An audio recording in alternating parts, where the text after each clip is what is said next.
Good morning, everyone. This is Nathan Hylla with the Stearns County Soil and Water Conservation District with your conservation report for Saturday, September 26th. And it's supposed to be a nice weekend. Get out there and enjoy things. I want to wish a happy birthday to my brother Neil, who lives in South Dakota. He's a lot older than I am, so happy birthday, Neil. The other thing I'd like to do is welcome a staff member in our office who works for Pheasants Forever. His name is Kevin Roth. He comes to us from Noble's Soil and Water Conservation District, and he'll be working with Jason Selvog and doing some CRP. He is a rather young fella, but he enjoys hunting and fishing. If those of you remember Grizzly Adams, he looks a little like Grizzly Adams. So if you see him out and about, he can help you with your CRP questions. So welcome to Kevin. The first thing, I actually got to get out of the office this week and do a little field work with some of the weather going on. I noticed a lot of corn silage that has been harvested. And one of the things we want to think about this fall, and something that's really taking off, we've talked about it on the radio show before, is cover crops, following that corn silage. Especially if it's taken off at the beginning of September, you have enough time for those seeds to germinate. And I am not a local expert at cover crops. I do know some of the benefits of cover crops, but after corn silage is an ideal time to at least give it a shot. We do have programs in the office that can help with some financial incentives as well as technical assistance to help with installing those cover crops after corn silage. So the goal here in the office is to get more acres in Stearns County planted and have something green on it, because come spring rains, when there's no cover, it makes it difficult to keep your soil in place. So don't be afraid to call the office, and there's some experts here, Brad, Megan, Mark, some cover crop experts that can help answer your questions. So the number here is 320-251-7800, extension 3, and you'll reach the conservation office. The next thing I wanted to talk about, along with the corn silage, I was out, I think, over by St. Martin, and I noticed there was some manure application going on, spreading a manure on those corn acres. So one of the things we want to think about this time of the year is manure setbacks and application.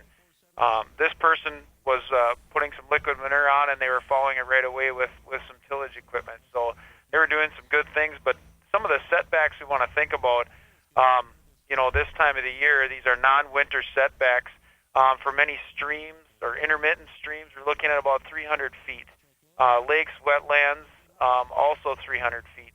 Many drainage ditches, 300 feet. Open tile intakes, 300 feet. There is some incorporation setbacks that are a lot less, but as a general rule of thumb, further away the better. But you do need some nutrients in some of those areas closer to those waterways, and there are some requirements here. That there's it looks like 25 feet for incorporation right away. So if you have questions about manure setbacks, you can call our office. Megan Herbst is one of our nutrient management specialists. She can help you, as well as Mark Lefebvre, who runs the Minnesota Ag Water Quality Certification Program. So either one of those individuals can help you out. If you have questions about where to spread, when to spread, how to spread, those individuals would be good to talk to. And after corn silage, it's a good idea to think about that and where you're putting some of your manure. Many of your pits are full and things like that, so you're looking for places to go with your pen pack and your liquid manure. So if you have any questions, give us a call here at the office.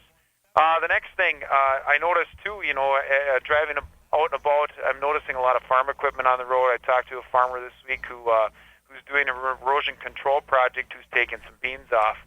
Along with those beans, looking at those combines driving down the road. We want to think about farm safety this time of the year.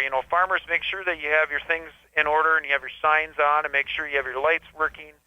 And notice if there's anything that needs to be fixed or maintained. And then drivers out there, be aware of farm equipment. This is the time of year that we do have a lot more farm equipment on the road. So just be cautious, slow down, and especially in these rural areas where we've got a lot of this harvest going on. So it should be a good harvest this fall. So a lot of farmers will hopefully have smiles on their faces this fall after coming out of the field. So just use some caution this fall and enjoy the harvest. While you're doing your harvest, I'd like you to pay attention. Look for some erosion problems that you've had in your fields. We always forget. We've had such a dry stretch of weather here.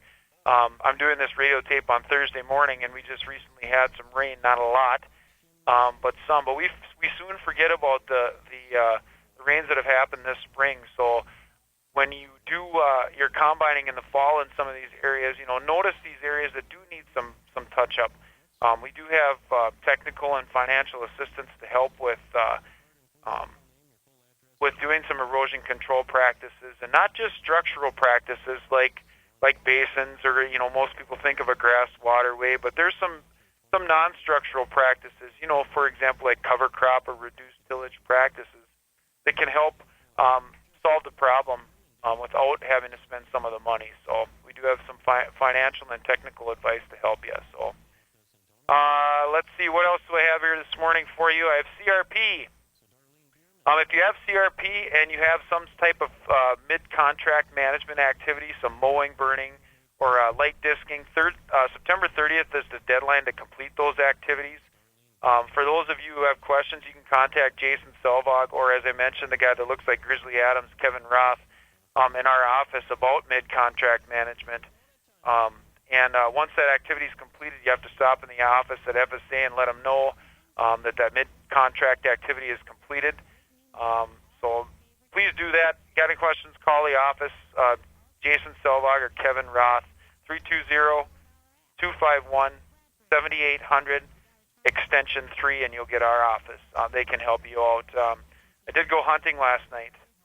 This is the time of year where that's going on. I'm a big bow hunter, and I set my blind up next to a bunch of oak trees, and I could tell the deer were in there. So, we want to start thinking about planting some trees in the spring. So in the fall, when we're out and about, maybe in areas where we could use the little trees, we do sell oak trees, that a lot of those deer are coming in to feed on those oaks and try to get those acorns. So it's a good source of food for wildlife, especially this time of the year. So if you want to think about trees, we do have trees for sale at the Stearns County SWCD here, and that doesn't happen until October 1st.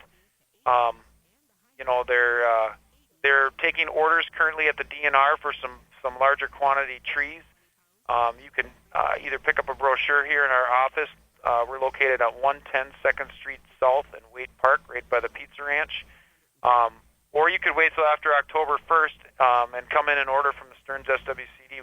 We sell them in bundles of 25, and you pick them up. Typically, it's the end of April is when you pick those trees up. So start to think about that as you're walking around in the woods and in the field this year while you're doing some hunting, where I could use some wind breaks, tree breaks, some cover for your wildlife, travel corridors, things like that. We do have, I know a little bit about that as well as Jason and Kevin. So don't forget to do that this fall. Don't forget to think about our wildlife. The last thing I want to talk about is everybody goes through days where they don't enjoy their job, and my buddies who are all mostly Stearns County residents give me grief about working for the county and whether or not I actually do work. But you wonder what you do is worth it and makes a difference. But I want to tell a local story about a farmer I'm working with. His name is Mike Welly. He lives south of Freeport, and I'm currently working with him, me and another gentleman in the office on a waste management system, and I visited him in 2013. Went out there. He's a younger guy in terms of a dairy. He's in his upper 30s, low 40s, and he's got 5 kids. I met with him and I said, well, what are your future goals? What are your plans? And he said, I want to do dairy for the rest of my life. And it was encouraging to hear that story, that he does want to pass that tradition on to his children. So it makes, doing my job worthwhile, and seeing the full result and the full circle of things, to offer some assistance to Mike and his family. Mandy and Mike have 5 kids, and the site, looked pretty tough in August, where we had a lot of rain, We weren't sure how things were going to go, but right now it looks absolutely beautiful. And we have got contractors on the job to clean things up. Mike is so far so good. We're still in the midst of ironing some things up, but the site looks beautiful and farmers happy. So it doesn't always go as planned. Sometimes we can't control Mother Nature, but it makes what you do, at least for me and my job, worthwhile to see Mike and his family and see something rewarding in a way I can help out. Mike has also offered his assistance in the future. Most of the time we work with landowners in installing these practices, and we ask them, can you be contacted by other farmers who have questions? How did it go? Was it stressful? Was it easy? Was it hard?